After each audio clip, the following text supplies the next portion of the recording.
मोहम्मद अली साहब के साथ काम करते हुए बड़े, वो कहते हैं ना जी, बड़ा जिगरा चाहिए।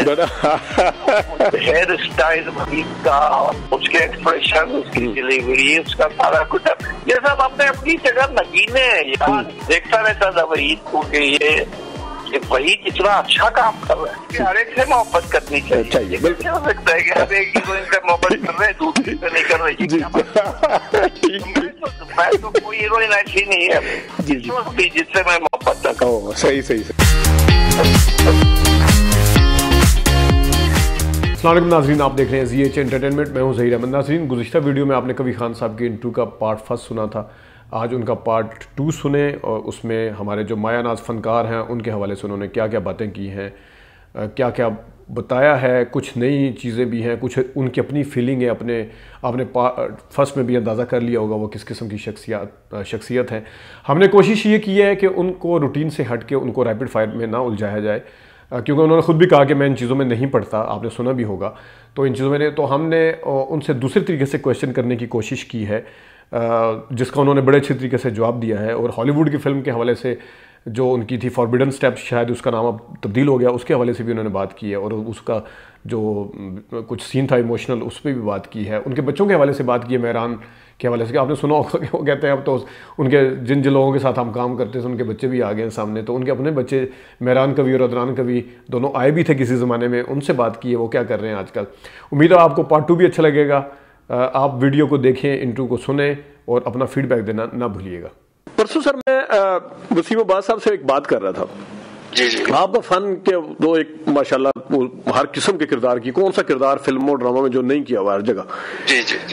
लेकिन सर आपको थोड़ा सा जो आपकी शख्सियत, जिस तरह अभी आप बात कर रहे हैं मेरे साथ, मैं तो मेरी प्लानिंग कुछ और थी सवाल पूछने की, लेकिन मैं आपकी बातें सुन के ना मैं थोड़ा सा इस तरफ आना चाह रहा हूं। जिस तरह सर आप बात कर रहे हैं, हर किसी को अच्छा समझ रहे हैं, हर किसी के बारे में अच्छी राय दे रहे हैं, हर किसी के साथ आप अपना बर्ताव और दूसरों के वो सारा तस्करा कर रहे हैं।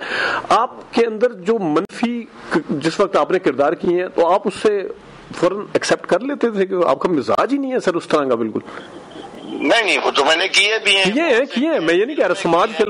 समाज फिल्म में आपने किया, मुझे गले लगा लो में। हाँ बिल्कुल। मैं जब देखता हूँ कि ये किरदार इसकी आउटपुट क्या है, कहे क्या रहा है जी, मतलब अगर कोई शैतानी किरदार है तो उससे आप अच्छाई की तो तवक्को कर ही नहीं सकते। लेकिन आप ये जरूर सोचते हैं कि यार ये इसने अच्छा नहीं किया, अच्छा आदमी नहीं है। तो अगर आपने ये सोच लिया तो इसका मतलब मैंने वो किरदार बड़ी कामयाबी से अदा किया। जी। तो उस किरदार को अदा करने में मैंने मेहनत की, तो मैं उस किरदार की वजह से आपको एक चीज बुरी लगी, नफरत हो गई आपको। तो अगर उसको आप अच्छा समझने लगे तो फिर मैं तो एक्टिंग नहीं कर रहा, क्योंकि एक्टर तो होता तो एक तरह से नक्काल ही है ना। एक्टर को आप जहाँ चाहे डायरेक्टर को करिए। तो अगर स्क्रीन मिल जाए उसको, बड़े बड़े अच्छे राइटर्स मिल जाएं, जैसे हमें मिल गए थे, 5 से अच्छे राइटर मिले, अच्छे डायरेक्टर मिले, तो जिन लोगों को मिल जाए आपको उनके लिए बहुत अच्छा हो जाता है।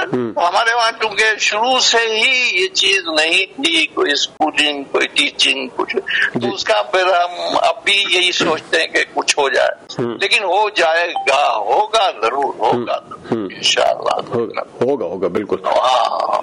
तो सर आपने जो टॉप के हीरो है, मैं जरा उनकी तरफ आना चाह रहा हूँ। आपने नदीम साहब के साथ बहुत काम है, आप अपनी फिल्म में भी रखा, मिट्टी के पुतले में उन्होंने आपको भी रखा, फिर आपने सुहाग, रोशनी, समाज, एहसास, नादान में आप भाई बने, जागीर, आईना, नाज़नीन, इतनी फिल्में की। थोड़ा इनके बारे में बताएं सर के, क्योंकि आपने सर बड़ा दौर देखा और बड़ा दिल करता है वो सारी चीजें पूछने का। देखिए, अगर ये लोग जब हम कहते हैं ना हीरो, जी, तो बेटा ये हीरो का मतलब क्या होता है? आप कैन यू एक्सप्लेन? हीरो का वैसे लफ्जी मतलब तो एक अच्छा, बहादुर और बड़ा उस तरह का समझ लें, वो बनेगा। लेकिन आप सर थोड़ा बता दीजिएगा। देखिए, हीरो का मतलब ये होता है एक तरह से एक शख्स जो लाखों दिलों पर राज करता है जी, जो वो कहता है उसको लोग हॉल में बैठे हुए मानते हैं जी। जब वो हंसता है तो लोगों को खुशी होती है जी। जब वो कोई ट्रेजेडी करता है, सैड सीन करता है और वो रोता है तो लोग उदास हो जाते हैं जी। तो वो एक कैफियत बयान कर रहा होता है जिसको हॉल में बैठे हुए 600 या 800 या 1000 आदमी देख रहा होता है। उनमें से एक परसेंटेज होती है कि 70% किसी को लाइक किया जा रहा है, किसी को 80% किया जा रहा है, किसी को 90% किया जा रहा है, कोई कैसी फिल्म में सज गया, कोई दूसरी फिल्म में सज गया। तो ये हमारे हीरोज जो है ये इनके नाम यूं ही नहीं हुए हैं जी।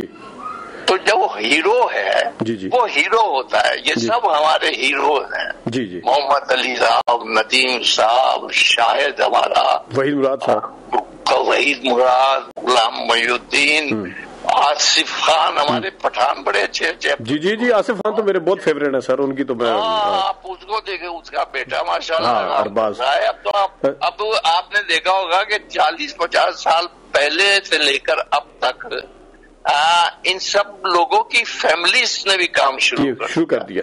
बिल्कुल। तो इसलिए इनके बच्चे पढ़े लिखे भी हैं, मतलब हमारे बच्चे, इनकी मैं क्यों कहूँगा अलग थोड़ी। तो ये मेरे बच्चे माशाल्लाह बड़े पढ़े लिखे हैं। आपके बच्चों पे भी मैं सर एक क्वेश्चन करूंगा, लेकिन सर आपने भी जैसा तज़किरा किया ना कि हीरो होता है, ये तो आपने सर एक्सप्लेन बड़ा खूबसूरती से किया इसको, लेकिन जो ये तो आउटर वर्ल्ड है ना सर एक हीरो की, एक अंदर से जो इंसान होता है जो एक वहां पे खड़ा होता है उसको वो आउटर सिनेमा के अंदर जो बैठे हुए लोग हैं या फिल्म देखने वाले या ड्रामा देखने वाले वो नहीं जानते होते, क्योंकि आप लोग सर आपस में मिलते हैं। मैं इनर जो एक होता है उसकी बात कर रहा था, वो उसके बारे में सर बताइए। जिस मोहम्मद अली साहब के बड़े अच्छे लोग, मुझे तो इनमें तो कोई ऐसा मिला नहीं है, क्योंकि मैंने बहुत से अगर मुझमें खामियां होती या मैं इससे ना मिलता, ये जितने डायरेक्टर्स मैंने फिल्में बनाई इसलिए तो इनको लिया, इसलिए कास्टिंग की इनकी बाकायदा, फिर मैं डिस्ट्रीब्यूशन में भी गया, एग्जीबिशन में भी गया, तो मैंने अपना सेंसर बोर्ड में पता नहीं कितने चक्कर लगाया होंगे। ठीक। वो आधे चक्कर तो पासवान में लगे होंगे ज्यादा। वो सब चलता है, मन गुजर जाता है, यादें रह जाती। वो सब लोग अब उस वक्त जो थे वो मेरी तरह बूढ़े हो चुके हैं, कोई ना कोई सोचता होगा कि यार ये हमने अच्छा किया, ये हमने गलत किया। देखिए ना, हर प्रोफेशन में एक वक्त ऐसा आता है जब आदमी सोचता है कि अब यार मैंने क्या किया, तो वो फिर कैलकुलेशन करता है अपनी जिंदगी में कि भाई उसकी मेहनत कहाँ तक उसने साथ दिया, अच्छाई का, बुराई का, ये वो खामियां खूबियां, फिर वो उस तलाश में निकल जाता है और फिर वो अपने आप को और अपने वजूद को, जिसने उसको वहां तक पहुंचाया कि अब काले बालों से सफेद बाल आ गए, चांदी जिसे कहते हैं ना, चांदी आ गई, बिल्कुल बालों में चांदी आ गई। तो जी इस चांदी के आने तक जिंदगी ये क्या है, जिंदगी फिर यही होता ना, एक तलाश है जी। एक तलाश में आप एक वक्त में आके तलाश में खो जाते हैं जी, क्योंकि आगे कोई रास्ता नहीं होता। बिल्कुल। तो उस तलाश में भी आपकी अगर यहाँ तक जिंदगी अच्छी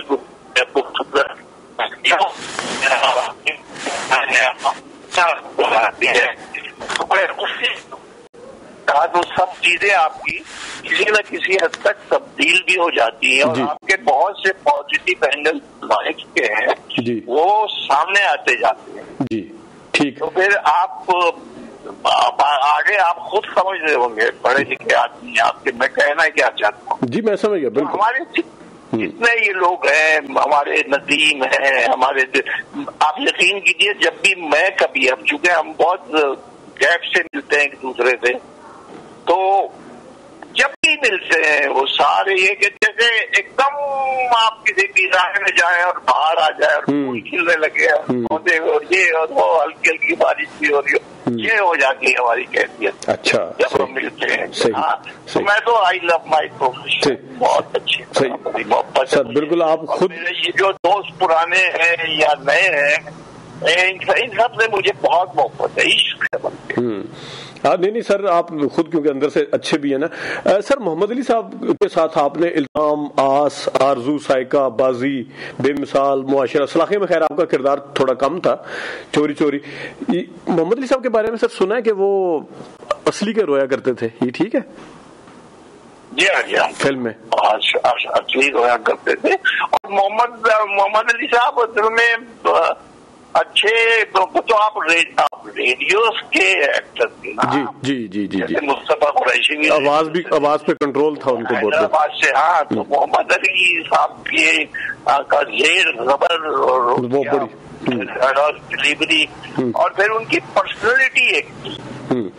तो मोहम्मद अली साहब के साथ काम करते हुए बड़े, वो कहते हैं ना जी, बड़ा जिगरा चाहिए। बिल्कुल। मैंने अदाकारा रुजीना का इंटरव्यू किया था, उन्होंने भी इसी किस्म का, हम डरते होते थे बहुत ज्यादा उनके सामने करते। अच्छा, तो मोहम्मद अली साहब के साथ बैठ के एक तो प्यार बहुत करते थे, हर एक को कहते थे चार प्यारे, चंदा चंदा चंदा, लोग उनको भैया भैया भैया भैया भैया कहते थे। ये सारी चीजें कहाँ लोग कहाँ पाई जाती है। लेकिन अब हमारी इंडस्ट्री अब जो पिछले 5-7 साल से अब जो कुछ हो, आप देख लें, अब हमारे ड्रामे जो है मैं समझता हूँ बहुत अच्छे हो रहे हैं। अच्छा, सही। सिवाय उन चीजों में कि ये क्या हो रहा है तो वो क्या हो रहा है, तो घरेलू क्या हो रहा है, आप मेकिंग देखें, आप उसके थॉट्स देखें, आप उसकी प्रोडक्शन देखें, जो बड़े बड़े पढ़ लिख कर लड़के आ गए हैं ये देखें। अब आप मुझसे बात कर रहे हैं, आखिर इसकी कोई वजह ही होगी ना, आपके दिल में आया होगा, आप पढ़े लिखे होंगे, आपने सोचा होगा। तो ये सारी चीजें जो है काफी ज्यादा हो गई है, इसलिए फ्यूचर हमारा बहुत अच्छा है। और मेरी दुआ है कि हम सबका, और चूंकि मैं एक्टर हूँ इसलिए खास तौर पर हमारे एक्टर्स जो है इनके लिए बहुत बेहतरी हो। और मैं समझ रहा हूँ कि आहिस्ता आहिस्ता कदम उठाए जा रहे हैं। जी। आप सर ड्रामों का जिक्र ज्यादा कर रहे हैं कि अच्छे हो रहे हैं, आपने फिल्मों के ऊपर कोई बात नहीं की जो अभी वाली है?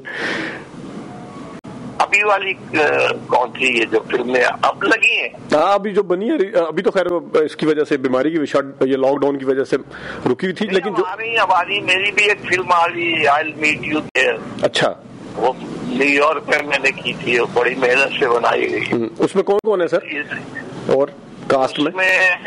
उसमें वो फरहान ताहिर है। जी जी।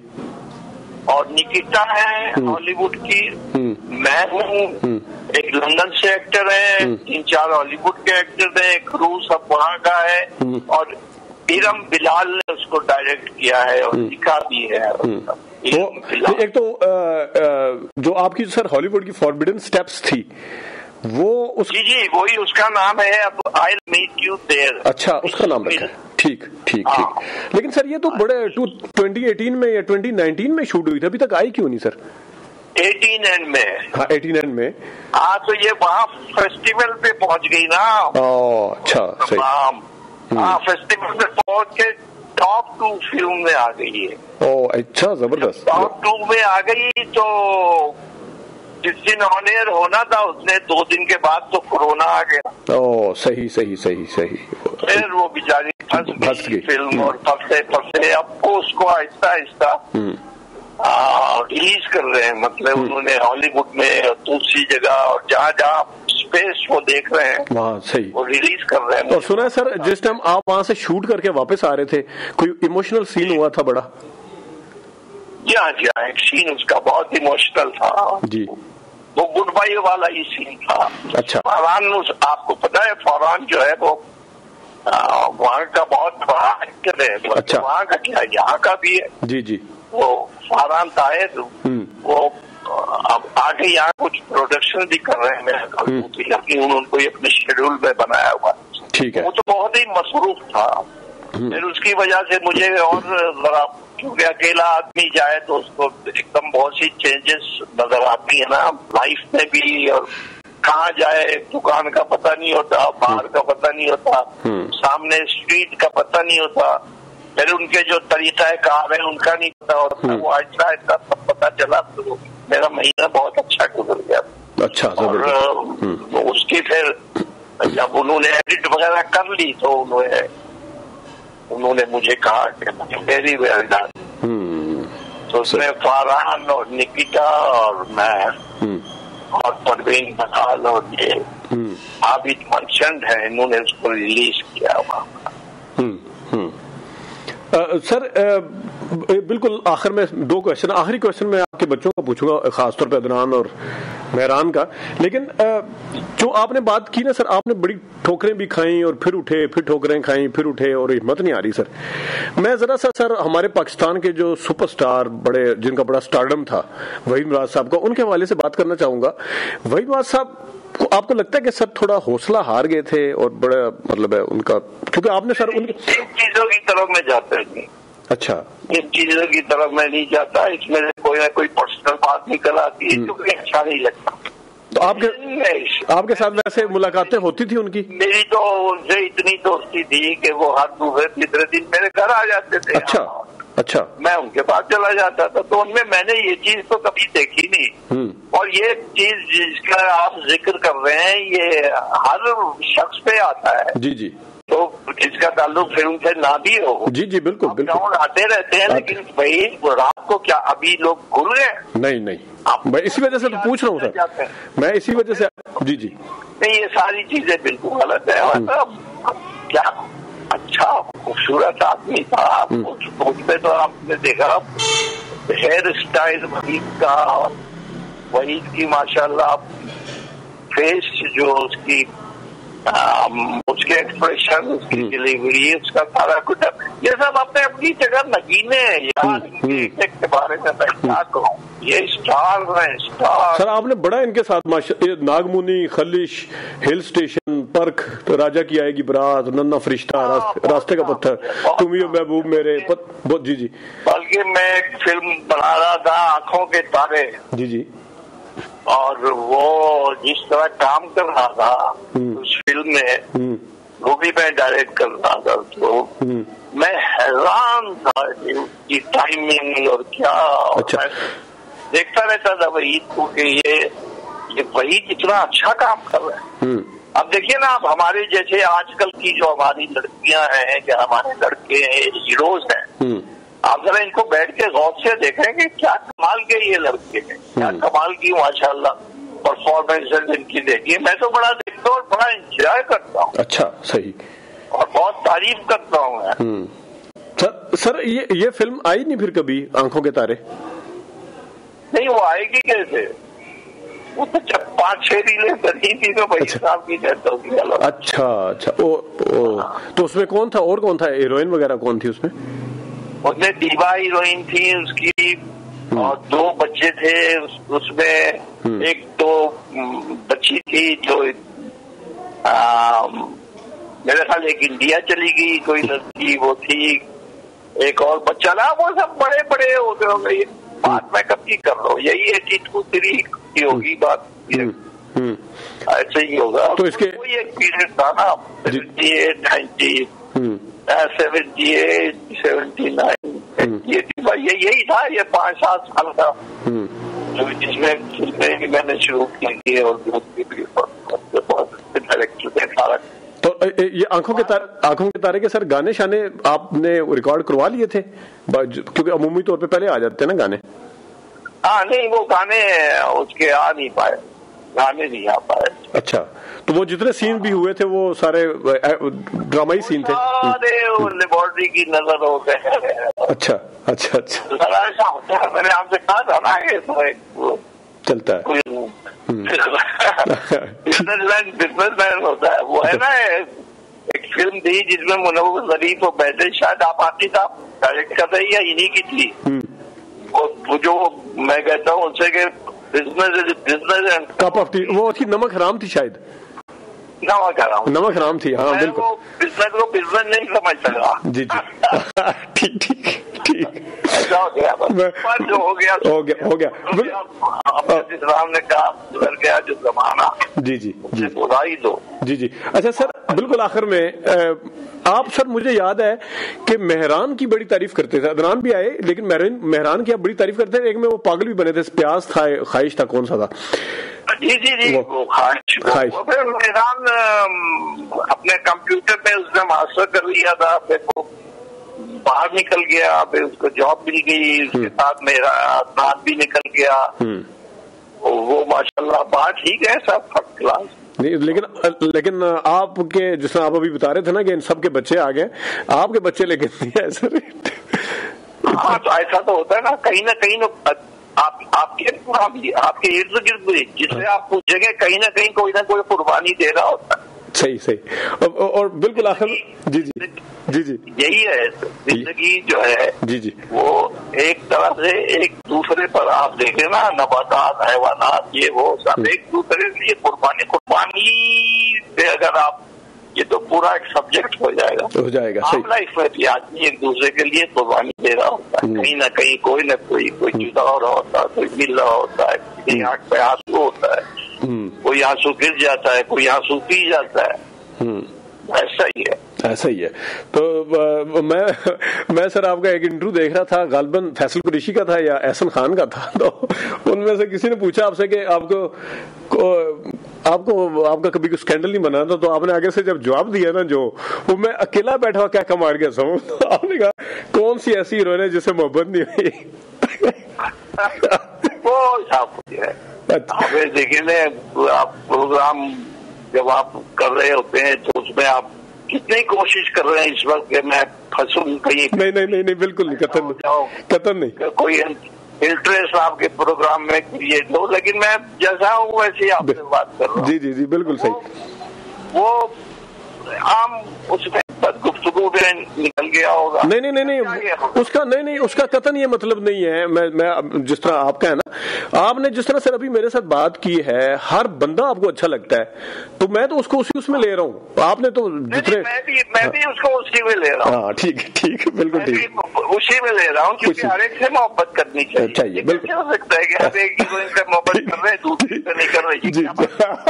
ठीक, मैं तो कोई हीरोइन ऐसी नहीं है जिससे मैं मोहब्बत न करूं। सही, बिल्कुल सही। अच्छा सर, वैसे मैं आपको बताऊं सर कि मेरी ख्वाहिश है, मैं इस चीज के सख्त खिलाफ हूं कि बीइंग अ फिल्म क्रिटिक के हम किसी की कोई फिल्म बनाएं, किसी को देखें, लेकिन एक दिल करता है ना कि एक बाज दफा कि यार आपने पड़ोस में एक फिल्म देखी थी, उसका किरदार अगर यहाँ पे कौन करे, तो जाते जाते, पता नहीं आपने नहीं देखी होगी यकीनन, लेकिन मैं चाहूंगा, क्योंकि आपका वो मैंने हेड वाला जो इंटरव्यू सुना था ना एहसन खान का, अमिताभ बच्चन की एक फिल्म आई थी, ऋषि कपूर उनका बेटा बना हुआ था, 101 नॉट आउट।